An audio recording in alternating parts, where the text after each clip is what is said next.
Welcome to the Disruptor Network podcast. Welcome back to the Disruptors Network podcast. I'm DiBugnara, and this week we have another installation of the Growth Project.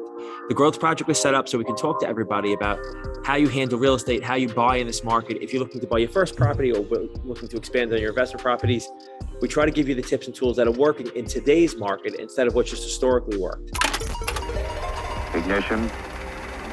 Liftoff. If you haven't been following real estate, which I'm sure most people have, besides what's going on with the war and cryptos and that kind of stuff, most of the stuff you've seen in the press and the news is about real estate and what's been going on in this seller's market. When I say seller's market, I mean a market that essentially is playing to a seller's advantage. That's the term that's used for it. And the reason that being is that, as we've talked about before in this podcast, there's only about 300,000 homes listed for sale in the whole entire country. For those that don't know, that creates a huge shortage of homes for sale, especially compared to what the demand is out there for people trying to buy homes. So just for the record, a normal average of homes for sale nationwide is about 900,000. So nationally, 900,000 is the average for a good, healthy market of homes for sale. We're at about a third of that right now. So what that's creating is buyers going to buy homes, waiting on lines for hours to get into open houses, putting 8 to 10 offers in, not getting accepted, getting outbid on everything. Everything is going above asking price, significant amount of money. So a lot of what we're starting to see and hear about is buyer burnout. What is buyer burnout? Buyer burnout is buyers basically giving up on the process of buying a home because the process is become so frustrating. They're frustrated because it's taking so long to get an offer accepted. It's taking longer to get anything that's reasonably what you want. So we have a lot of buyers coming to the market and leaving the market before they actually find a house because they're stressed and frustrated from the process. So what we're going to talk about today is how do you avoid buyer burnout in today's market? And what I really want to give you is the tools to set you up to buy in this market and not get frustrated, because what I've said before and what I'll say again, as we're in a state of inflation, it's the highest inflation we've seen in 40 years, which means that everything that you buy on a daily basis, including homes, the price is rising, right? And most of the time with inflation, when prices go up, they don't come back down. They just reach new levels and they stay there. So what we're seeing most likely, at least for home prices, is price points that for the most part will stay where they are. They may come down some, but they're going to stay where they are for the foreseeable future. So along with that, though, rent has risen even faster, right? In some cities, rent was up between 25 and 35% last year. And we've talked about it on the podcast before, but rent's rising even faster than home prices are.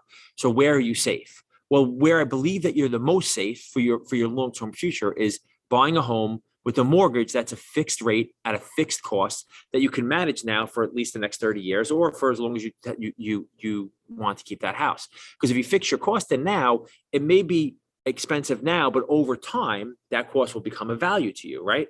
That cost, whatever it is, will be valuable in 3, 4, 5 years as low compared to what rent's going to be comparatively. So it's still a better long-term option for you to buy real estate. So how do we avoid buyer burnout and buy real estate in a market that I really feel like it's necessary, right?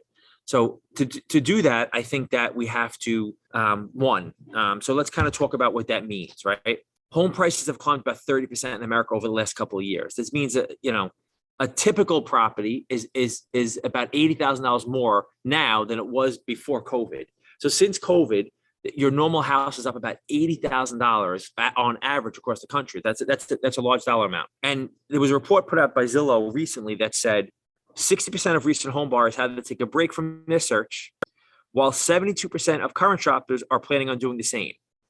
So an Open Door had something they said basically that they did a survey that said 98% of buyers or potential buyers admitted they lost out on a property they were eager to buy before finding their current home. So that's a good number, right? Almost every person, 98% of people that are looking for homes right now lost out on a home they wanted because they got outbid or didn't come to fruition. So I don't think that's a bad thing, and we'll get to that. But how do we avoid home buyer burnout, right? So I think what's more important than ever right now is a couple of things. And first, I want to say that you need to partner with experienced mortgage banks and experienced realtors and attorneys in this process. And why do I say that?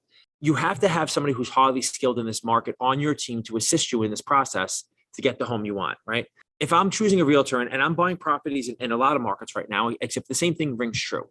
I need to either have a realtor in that market that's either well-connected where they know a lot of the agents that are selling the homes, and or is aggressive enough, can negotiate well enough to get my offer accepted. But what you want them to either be is well-known, well-versed, or well-respected in their market to get you a home. A lot of the times when you're dealing with inexperienced agents or agents that don't necessarily know the area you're shopping in, they don't know anybody. So when the seller's agent, the listing agent, gets that offer from that agent, it goes right to the side. And this realistically is what happens. If they can't trust that the agent that's bringing them the deal is reputable based off their reputation and their past history, when they get 50 offers or they get 10 offers or 5 offers, they're going to go to that agent's deal first before they go, even if it's less. A lot of the times I've gotten houses on bids where I wasn't the highest bidder on the home based off my reputation and the reputation of the people I was dealing with, whether it be the attorney or the real estate agent. So I think one of the factors in this market that's more important than anything is you're working with somebody who's reputable. You're working with somebody who has respect. You're working with somebody who knows their market very well. I think if you do that, you give yourself a better chance to get an offer accepted. So that's one. The other thing, you're going through this process as a home buyer, right? Everybody either has bought a house or knows somebody who bought a house or has some kind of experience with this process. I think that you should seek advice from experts, your loan officer, your bank, your realtor, your attorney, somebody who's gone through the process, an experienced investor who's bought a lot of homes. I don't think you should be taking advice from every single person you talk to about real estate. I think that's where some people run into issues, right? You'll want to talk about something you're active in, so you talk about it during the day. And when you do that, so everybody's going to have an opinion. Everybody's going to have somebody you should talk to. Everybody's going to have somebody you should buy. You're going to have to learn from the process and learn from the people you have around you that are experienced and not from everybody that has an opinion. So I think you can stress yourself out by taking all this information and all day from a million different people.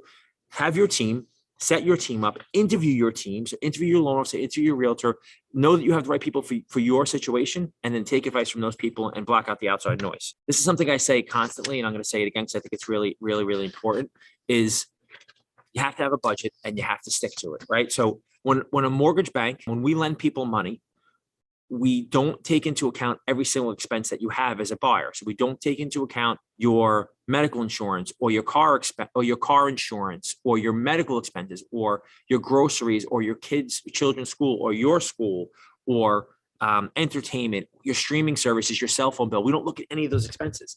So we're literally just looking at your monthly payments on your credit report, which is going to be your credit cards, your student loans, your car loans. That's it. So to get a real budget for yourself, you have to lay out all of your expenses and then say, what am I comfortable paying every single month without strapping myself so bad that I can't do anything? So that may be, hey, I can afford $2,500 a month. Okay.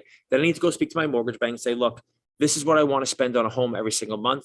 How much can I afford to spend? And then they'll give you the loan amount that you can take out at that point and what you're approved for and what you can actually afford, right? So I think it's important to have a budget and stick to it. And saying that, when you start going out to look for a home, you're going to have to start at a lower price than you're approved for or that you can afford if you want to get the house that you want, because you're most likely going to have to bid above asking price on most properties. So if you go in just being able to bid asking price right now, you're going to get outbid in most situations. So you want to go in lower than you're actually approved for or you can afford and start at houses from there so you can bid up. But know your budget. It's really, really important. I think another thing that's easier to do now that wasn't so easy to do before is you're going to have to broaden your horizons a little bit, right? You're going to have to look in neighborhoods that aren't maybe just one.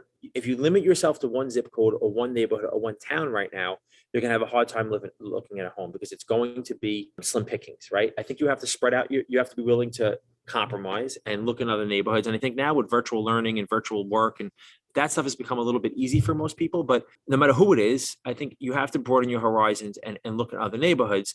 And the other thing I suggest doing is I have realtors that send me homes all the time. And when I find a neighborhood that I like, I ask them to put me on a drip campaign, which means they give me a zip code that pulls from the multiple listing services from MLS.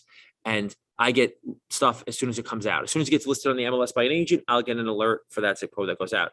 But if you don't have an agent yet and you want to start doing it on your own, you can set up alerts on realtor.com or Zillow.com for certain zip codes that as soon as new houses come up and they're posted, you get alerts.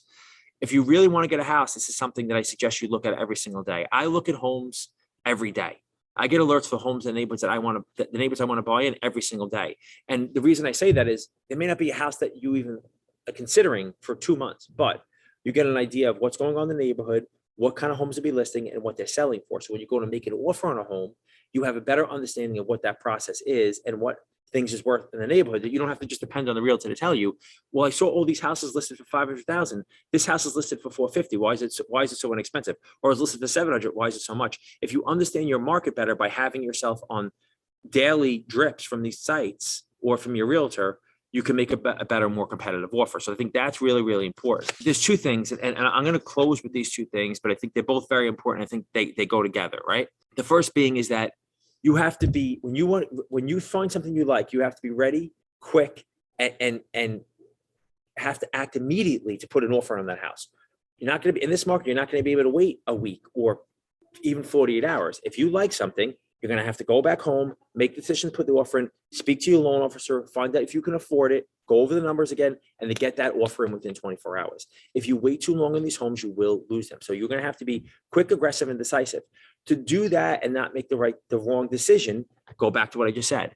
To be quick and aggressive on an offer, you have to know your budget, 1, 2, not go outside of your budget, and 3, broaden your horizons and have an understanding of the market because you looked at the listings that are coming up day after day. If you do that and you're quick and aggressive, you will get offers accepted. And the next, which goes along with that, is you have to know when to walk away. You have to know that you can't bid $100,000 over ask price just to get the home, right? You can't be so frustrated that you just overbid on something ridiculously high to get that property. That's not smart either, right? Like, stay within your budget, understand the neighborhood, look at comparable property still. Even if you're offering above what's asking, you need to look at comparative property. So that's really, really important, is to be aggressive, but know when to walk away. Also, just don't make an offer just to make an offer if you're not sure about it. I still don't think you should do that. And lastly, what I'm going to leave you with is this is really, really important. You have to stay the course, right? You have to remain patient if you keep losing bids. You have to remain patient and vigilant of what your principles are in your search and what you're willing to do if you keep losing bids. I know that losing houses all the time and 10, 15 houses off them, not getting them sounds exhausting, but what you're getting is an education. You're getting an invaluable education in this market of what is buyable, what you want to buy, and what should be bought, right? The more houses you lose, the more educated you become on what the properties are really worth. So it seems really bad, but real estate's a long-term investment. This is going to be maybe the biggest investment you make in your life, and maybe the most profitable one over the term of the loan. The better educated you are on what you're buying, the better off you're going to be. So if you understand the market because you're being patient and you're in it all the time, then it's going to make it easier. So be patient, stay the course. I hope this helped you in your process. Check out the rest of our podcasts. They're on Apple, they're on Spotify, they're on Anchor, they're on our website, they're on YouTube under the Disruptors Network. Anything I can do to help you guys, my Instagram is DiBug, DIBUG. I would love to answer questions for you regarding real estate. Hope everybody has a great week, and we'll see you back in a couple of weeks with The Growth Project.